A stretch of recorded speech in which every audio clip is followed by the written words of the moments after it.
Hello again, everybody, and welcome back to another new episode of Semi Pro. It's been so long since we've done this, but I'm still super excited to get this back rolling. If you're listening in the normal places, thank you. If you're listening on Spotify, thank you. I am one of your hosts, Dalton Barrett, aka Barrett Digital. And I'm your other host, Josh Clements, or Brit Edit. Britadit, if you will. And, boy, it feels good to be back. Doesn't it?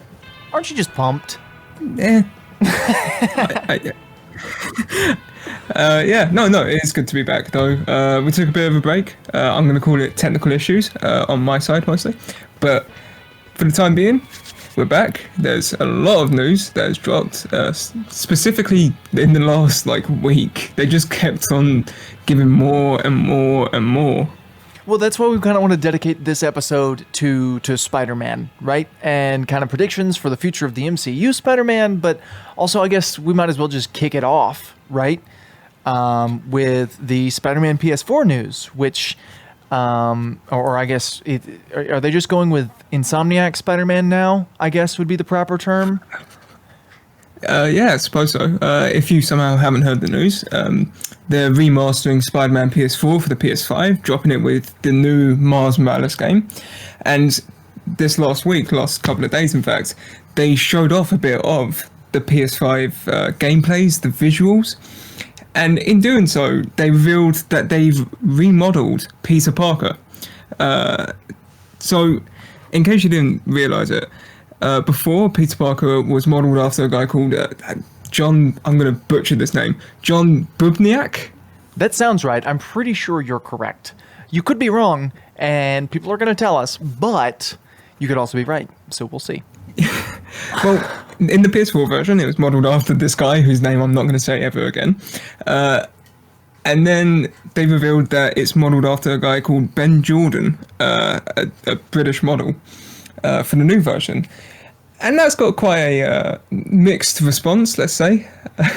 Yeah, Insomniac had to come out with an official statement. This is from Insomniac. Today, news about the new Peter Parker face model has surprised some of you, and we over at Insomniac totally understand your reaction. It even took us a while to get used to Peter's new look, but as we discussed the franchise's future and moving to the PS5, it quickly became apparent that delivering even more believable-looking characters made finding a better facial match for actor Yuri Lowenthal, who we love as Peter. He's the guy who does the voice.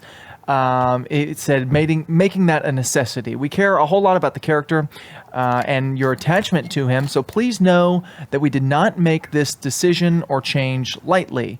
As we did throughout the development of Marvel's Spider-Man, we'll continue to read your comments, listen, and always be looking for ways to improve every facet of the game. So that's as close to a reason for the changes they've given. The new face model, they claim better matches the voice, and I think there's probably some longevity built into that, right? But I don't know. What do you think? What do you think about the face in general, I guess? Well, yeah, okay, so first of all, I think they've said that this is the face going forward, so it'll be in the sequel.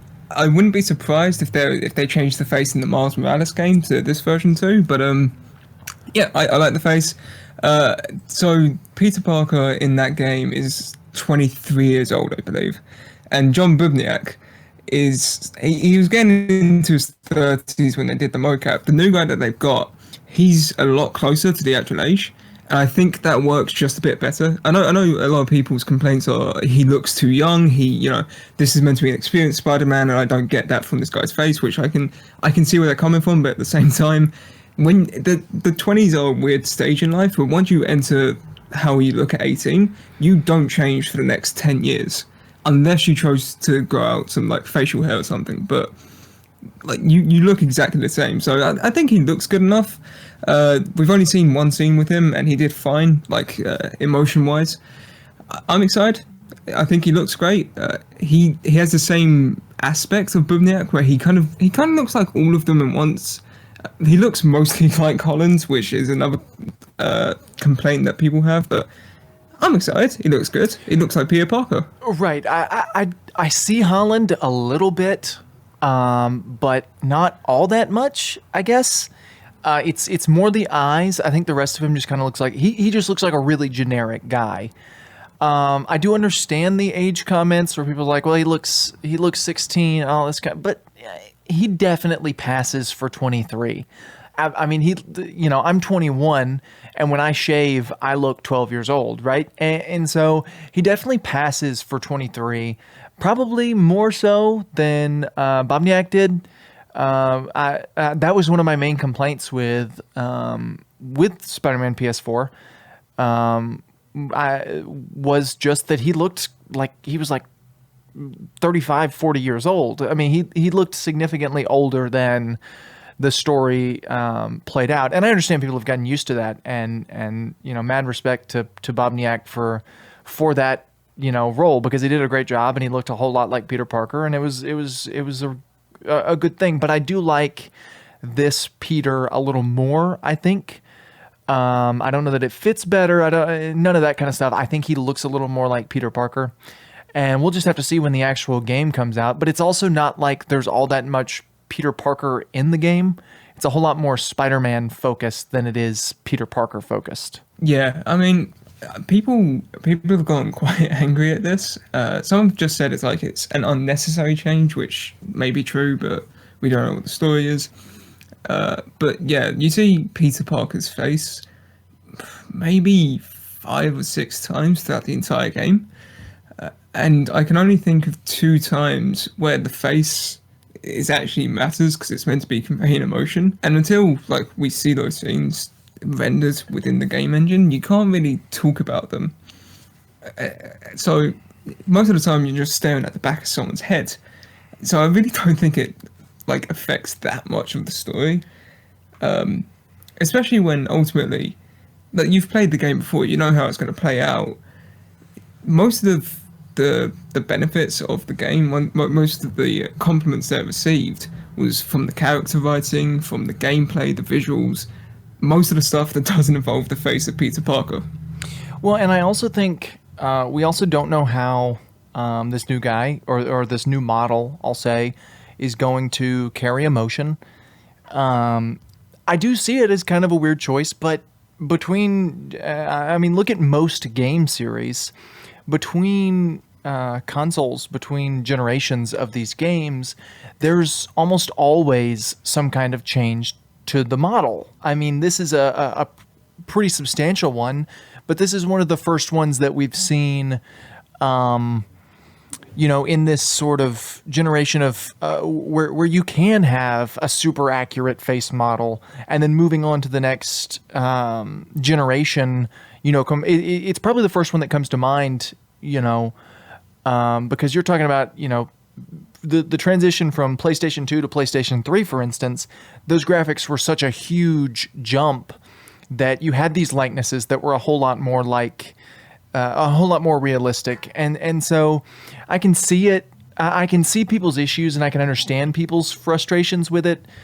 But at the same time, it's not necessarily a new thing, going with a new model for a face and kind of upgrading the look of characters in video games. And like I said, it's almost definitely for the longevity of the series. If you go with a model like this, who's going to translate better to the new system and matches the voice better, for the future of the series, it's going to be a good thing, right? So I think we just kind of have to wait and see and let it play out and see how it looks on the game. And all in all things considered, if you just absolutely hate this new look for Peter, you can always just play Spider-Man PS4. It's backwards compatible. PS4 games are backwards compatible with the PS5. So you can literally just pop it into your PS5 and play it. There's really no need in getting this upset over it. Yeah. I mean, I think that's the thing. There's such an outrage at something that's so minuscule, really. And beyond looking at just the model change, the lighting on the screenshots and the videos we've seen is insanely detailed, and I think part of that's getting lost in the upset, in that this is the first generation of next gen. This is one of the first games coming out for it. Can you imagine what that's going to look like in 5-6 years, because games only got better over the course of the last generation. So, in 10 years, but just based on the lighting of the new reveal, games in 10 years might genuinely be photorealistic. And I think that's getting very much so lost in translation here. Well, we're close to photorealism currently, right?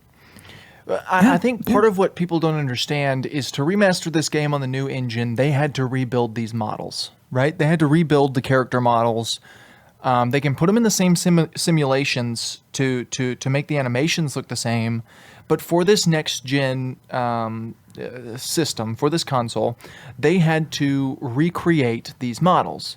If you get the same guy who 4 years ago was almost 30 years old to come back again, now that he's, I'm not sure how old the original Peter is, but he's aged 4 years since he last came in and did these. So he's going to look different anyway.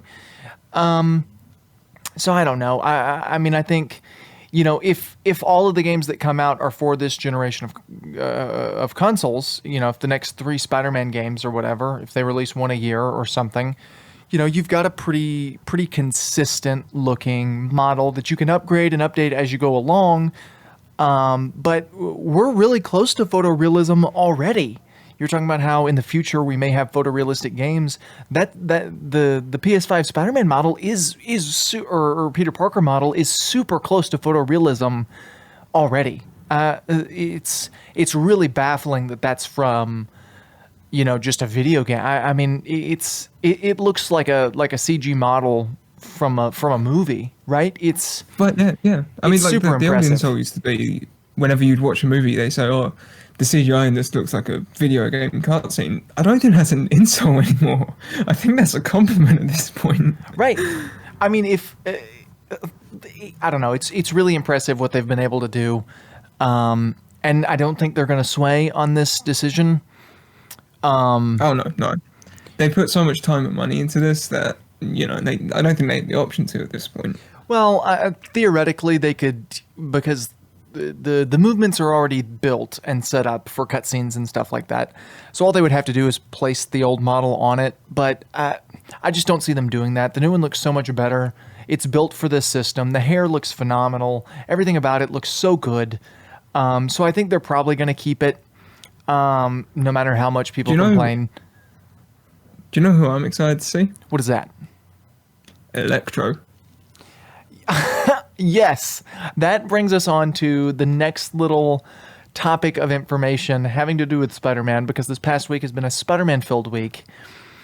Spider-Man 3, whatever the title of this is going to be, the MCU's Spider-Man 3. I already had a Spider-Man 3. His name was Spider-Man 3. Spider-Man 3. The film has just added a new cast member, and if you're living under a rock, you may not have heard this, but chances are you've already heard. It's absolutely shocking news.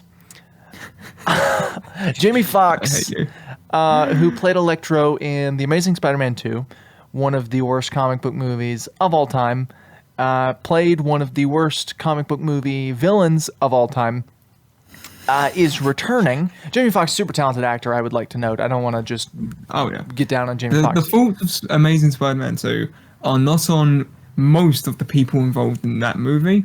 They are both behind the scenes, let's say. Let's leave it at that. Right, absolutely. But Jamie Foxx is returning as Electro for the MCU, which is the most baffling news to me that I think I have ever heard. It's something that you'd never think. Like, that's the kind of thing that We Got This Covered would put up, where they're like, ex-Spider-Man star returns to the franchise, and it's just a rumor with zero basis whatsoever. It's just a name that they plucked out the hat. But this has, this was reported by a genuine source who has actual credibility. Well, so you say that, right? You say this feels like a We Got This Covered article. This feels like a clickbait. It doesn't, because it's too unlikely for even that. It's Well, yeah, so like you hear ex Spider-Man star returns to franchise, you're expecting like, oh, they're bringing back, Tobey Maguire or Andrew Garfield or something. No, it's it's a guy who wasn't even the main villain in his own movie. it's one of the least popular villains from probably the least popular movie returning. It's just such a weird out of nowhere thing. It's a villain that nobody expected to be in this movie already, right? Nobody expected Electro to be the villain a villain in the MCU, because from past experience, they've been using villains who weren't in other movies. And so that's already weird enough in and of itself. And then you throw in the fact that not only are they bringing Electro into this movie, but it's played by the same guy who played him in The Amazing Spider-Man 2. And it's just such a weird choice. Not only to include him, but also to do this. And Jamie Foxx is also a really big actor. And this was a point I was making to you before we started recording. This was not like a coincidence. There's no way they said, we want to put Electro in this movie, and then auditioned people, and Jamie Foxx auditioned, and so they gave him the part. That's not the way that this could have gone down. Jamie Foxx wouldn't have auditioned for it. So they had to intentionally say, not only do we want Electro, we want Jamie Foxx to come back to Electro. That's just the way that this has to have worked. I don't see there being any way that that's not the case. There's so many just aspects to this that leave me, I want to say, almost speechless, because I don't know where this came from. I don't know where this is going to go. Like, Spider-Man 3, if I remember correctly, was meant to film in like August.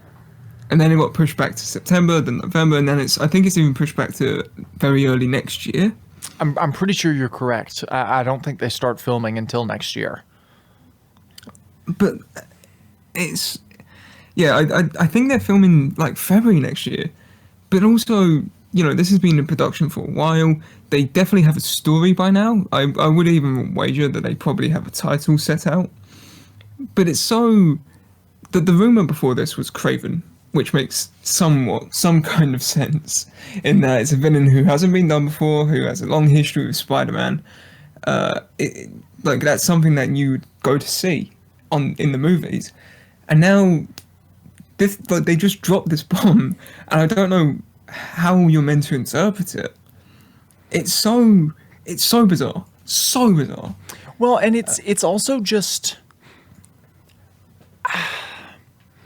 Not only is it bizarre, it begs a lot of questions, right?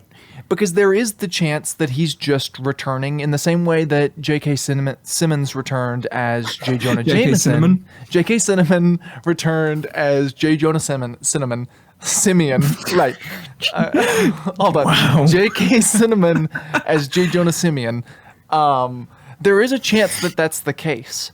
But that feels so much more unlikely with this character, right? Because the reason J.K. Cinnamon has to return as J. Jonah Simeon is because there's no one else who can touch that character and do it as good. And everybody on the team knew that, so they said, hey, J.K. Simmons, will you come back and be in this movie? And he said, sure, right? That part makes sense. When it comes to Jamie Foxx's Electro, I don't think anyone watched The Amazing Spider-Man 2 and said, nobody else can ever play this character because it was already done perfectly. I just don't think anybody said that ever in history. I don't know, man. He sung Itsy Bitsy Spider using electrical wires. Right, which is just a ripoff of another Spider-Man movie. Yeah, he said, what's the famous line from that movie? Oh, like, don't you know? I'm Electro. Yeah, there it is. Don't you know? I'm Electro. Yeah, it's beautiful. We could spend hours digging down into The Amazing Spider-Man 2 and why we aren't fans of it, to say the least. Well, that's the question. The question is actually, what is going on? Yeah, because you think of Amazing Spider-Man 2, right? And the first thing anyone you think of is Andrew Garfield. Then you think of Gwen Stacy. Then you maybe remember that Harry Osborn was in that movie for some reason. Then you remember that Electro was in some part of the movie as a stalker. And it's like, it's so, I genuinely have no words to describe how this feels, because it came out of nowhere. It doesn't really seem to lead anywhere. It's just completely random. I mean, there's a few theories that I've seen, and I think we've both thought about in terms of what this could mean and why it's happening. A big one I've seen is that WandaVision, which comes out later this year, is going to release, and that involves Wanda messing up the multiverse by changing realities, sort of House of M situation.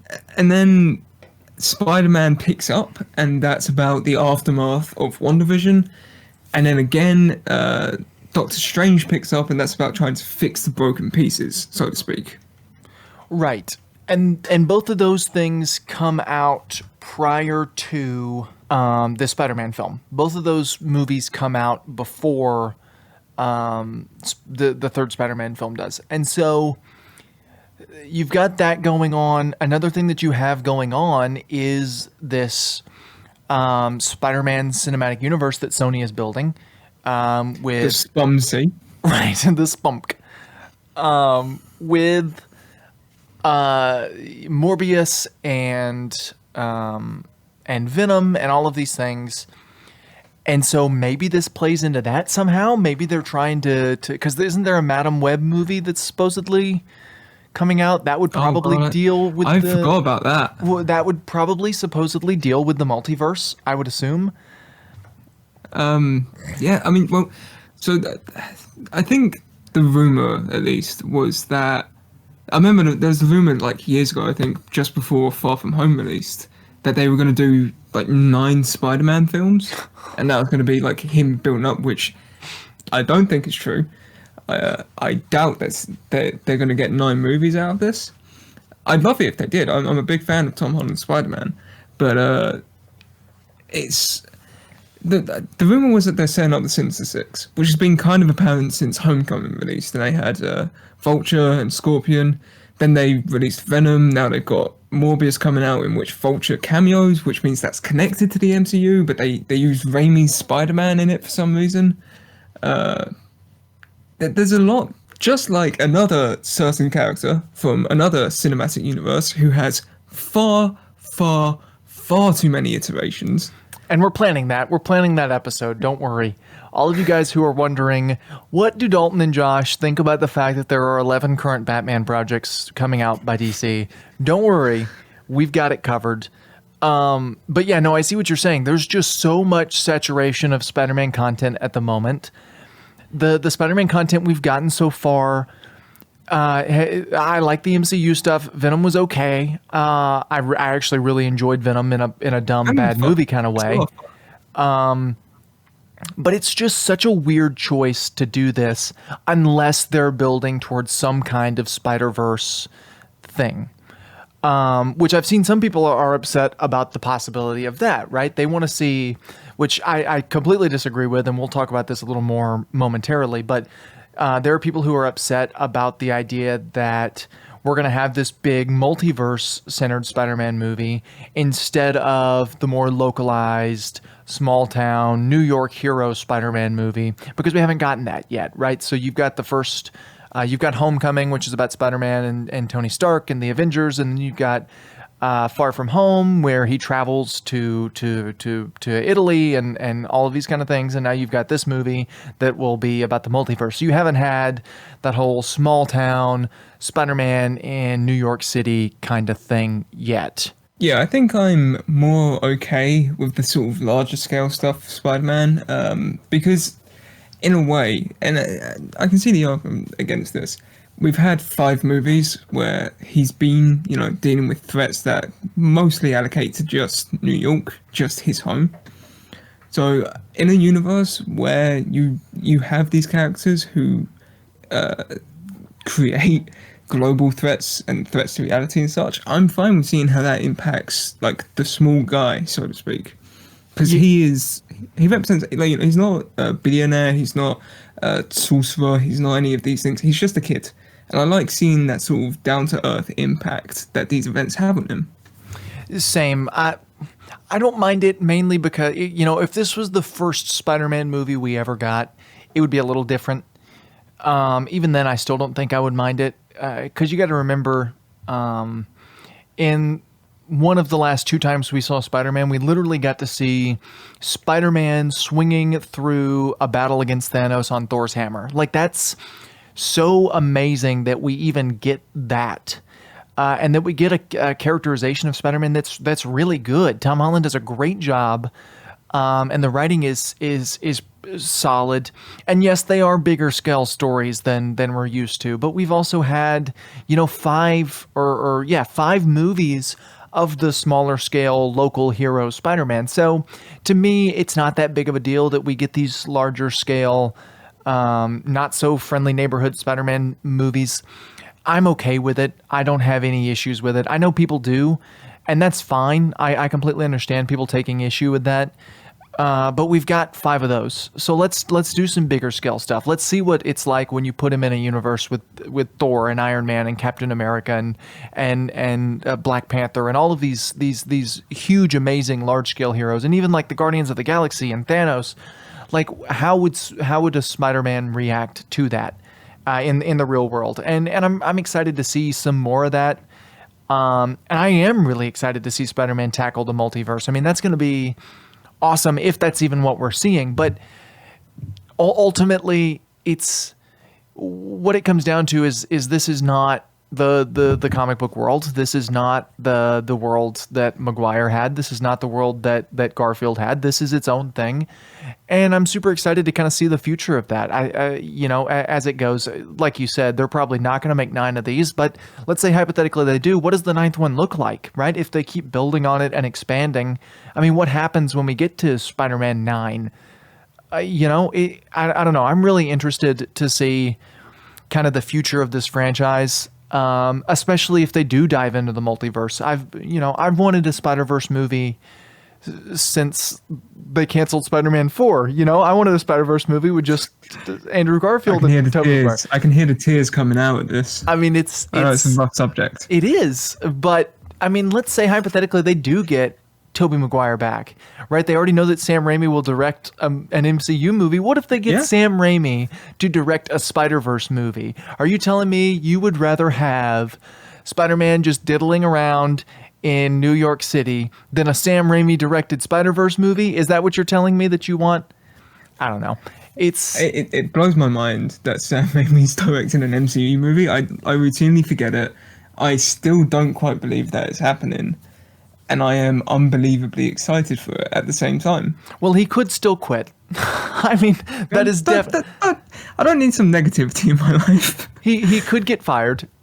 He could leave the project for creative differences. We don't know. But it's still... Well, okay, so this is another thing I wanted to talk to you about. So Electro's coming back. Jamie Foxx is coming back as Electro. What kind of precedent do you think this sets for things like the Marvel Netflix characters? Because I'm using this as justification to bring Charlie Cox back as Daredevil. Well, so the thing about that is Charlie Cox Daredevil is set in such a it would be even easier than this, right? Because the Netflix Daredevil series does take place in a world that easily fits into the MCU. We know now that it's not technically MCU, but it fits in a world where that's totally possible. And especially now with Disney Plus and these MCU series that are actually tied into the MCU, I think it's absolutely a possibility. I think it's not only possible, but plausible. I don't know about the rest of the Defenders. They may recast them. They may never touch them again. Who knows? I would personally like to see Luke Cage back. That was... Daredevil was probably my favorite, but Luke Cage was really up there. Specifically the first season. Mike Coulter as Luke Cage was great. I think that for the most part, the castings of those characters were great. I think that other than Iron Fist, they will have at least one great series. Right.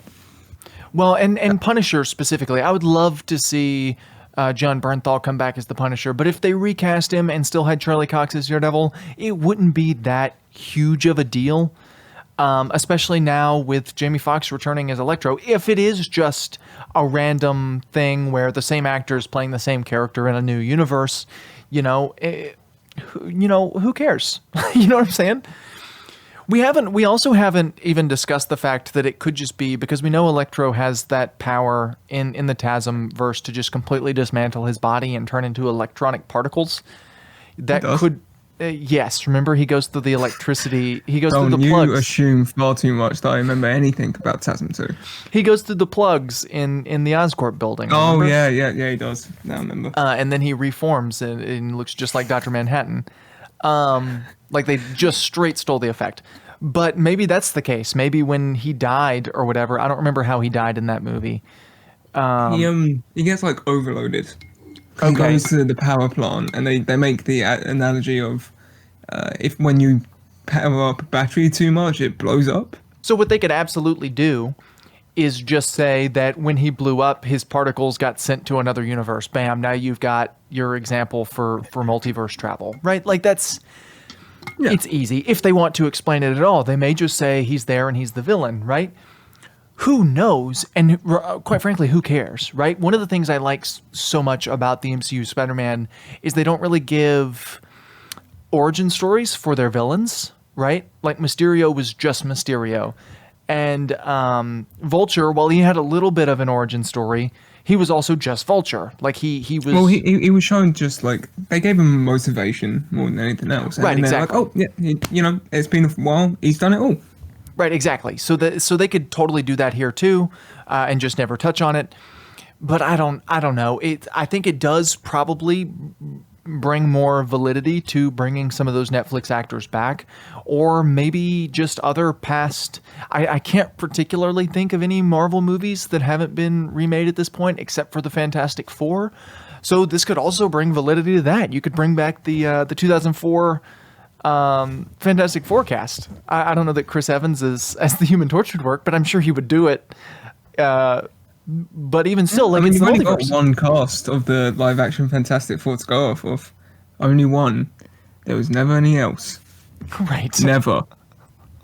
Well, I like the cast from that one. I also wouldn't mind them bringing that cast back, especially now. But once again, you have the same issue with Michael B. Jordan as you do with Chris Evans. But I don't know. I think there is some precedent for that now.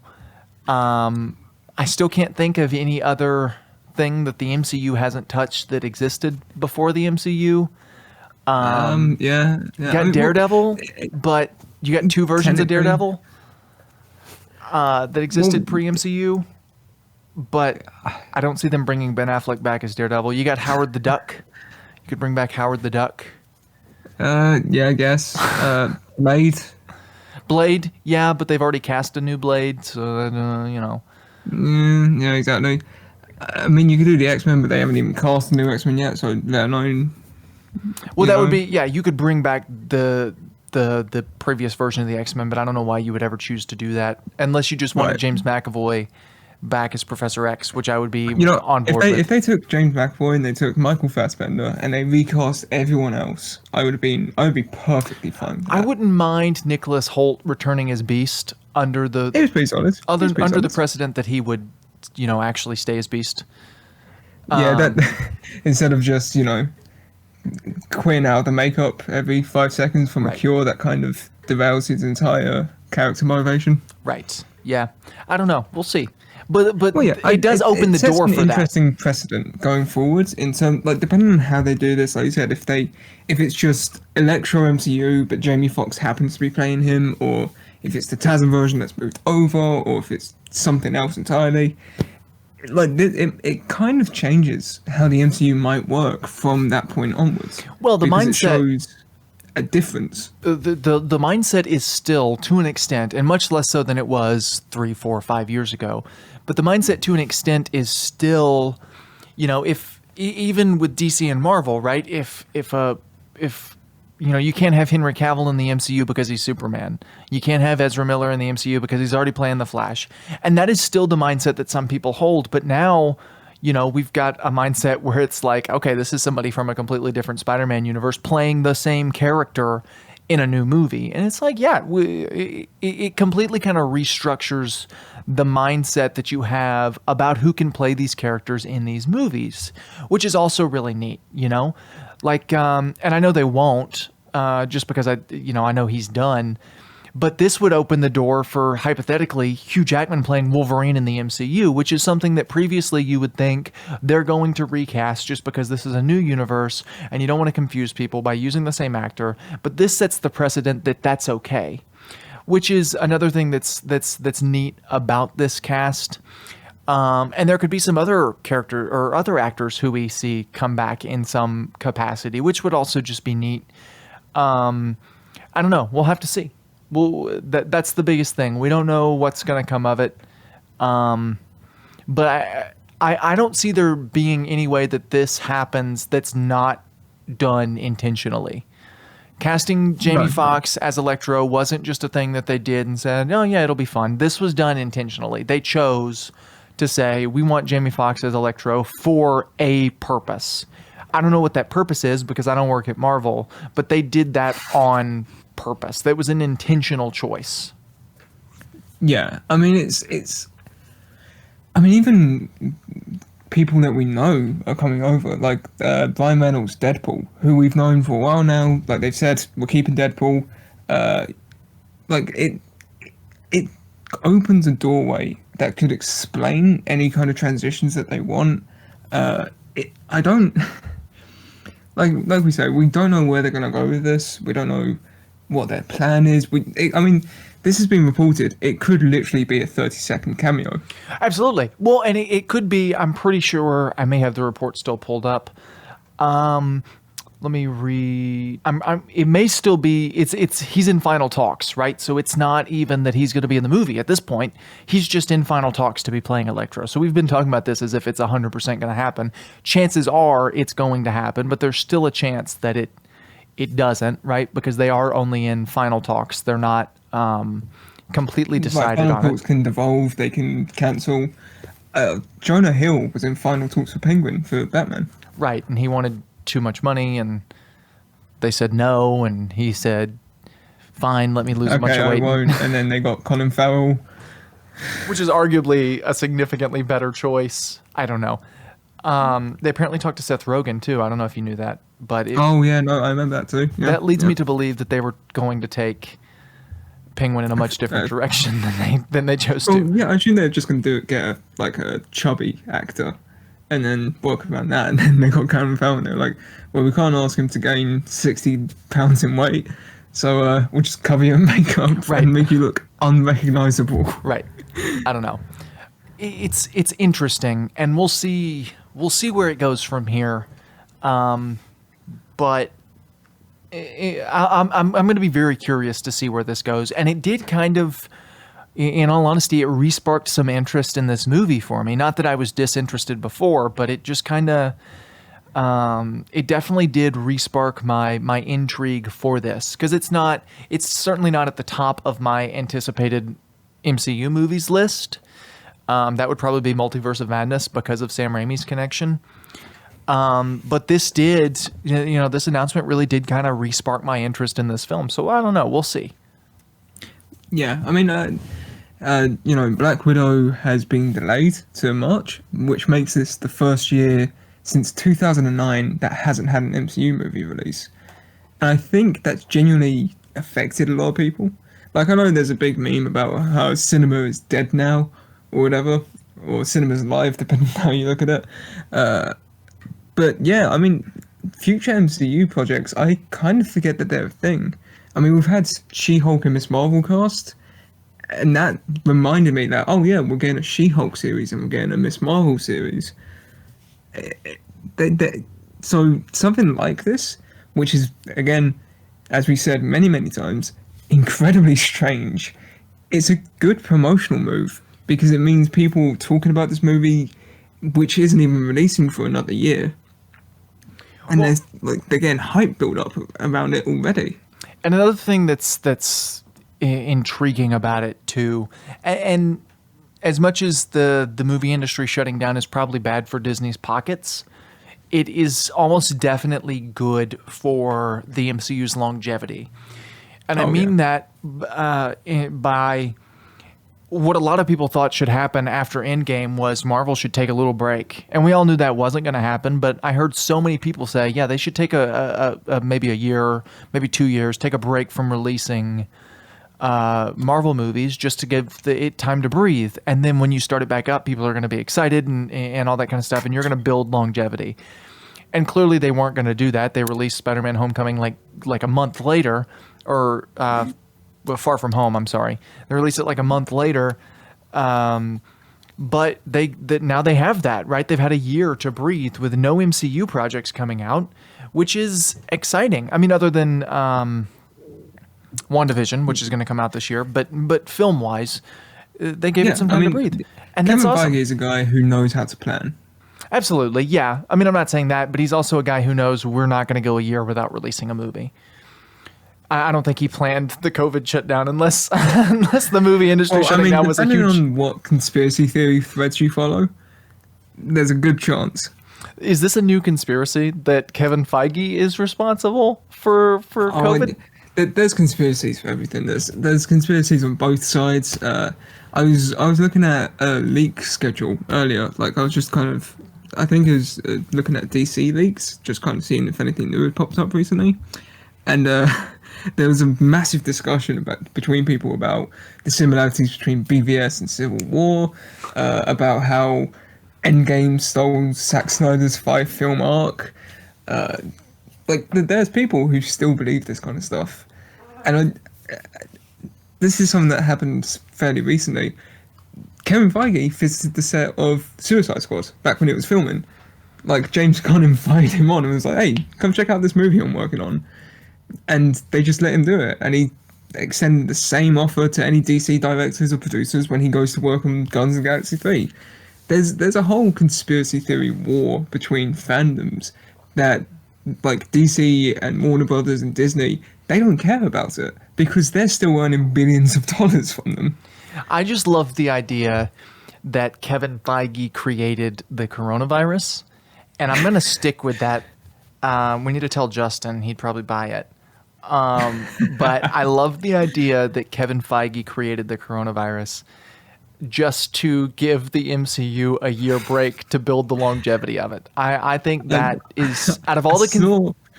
I saw a good joke, which was Kevin Feige created the coronavirus so that by the time the MCU starts releasing movies, it will be 2023, so it will be post-snap, but will still be in the right time zones.